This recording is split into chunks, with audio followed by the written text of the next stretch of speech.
Hello बच्चों, so the question given to us is the solubility product of PbBr2 is 8 into 10 raised to the minus 5.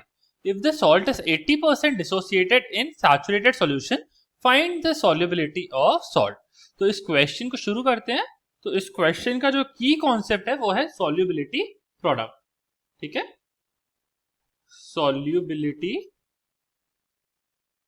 product। तो question को हम लोग शुरू करते हैं।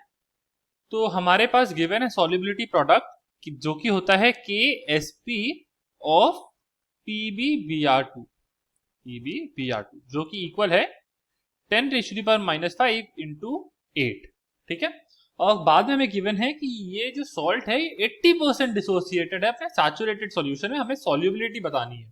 तो मान लो कि हमारे पास PbBr2 है, तो ये जो रिएक्शन करता है ये रिएक्शन होता है Pb +2 + 2Br नेगेटिव। तो क्योंकि ये 80% डिसोसिएटेड है, मान लो कि Pb +2 की कॉन्सेंट्रेशन S अल्फा है, और इसीलिए क्योंकि कोएफिशिएंट Br नेगेटिव का 2 है तो इसीलिए ये हो जाएगा 2S अल्फा, ठीक है। तो KSP हम लोग लिख सकते हैं KSP is equals to S alpha into 2S alpha square, क्योंकि KSP is equals to the concentration of Pb +2 multiplied with the concentration of Br minus whole square, क्योंकि कोएफिशिएंट Br नेगेटिव का हमारा 2 है, ठीक है। तो ये हमारा KSP की वैल्यू होनी थी। इधर जो S है ये सॉल्युबिलिटी है, अल्फा जो है वो डिसोसिएशन है, degree of dissociation.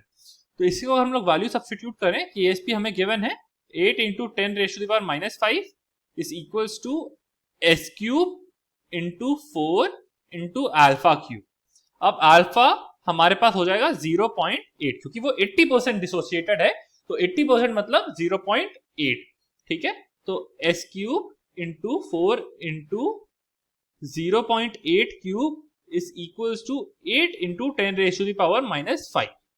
This implies S is equals to 10 raised to the power -5 divided by 1.6 into 1.6 raised to the power 1/3, ठीक है।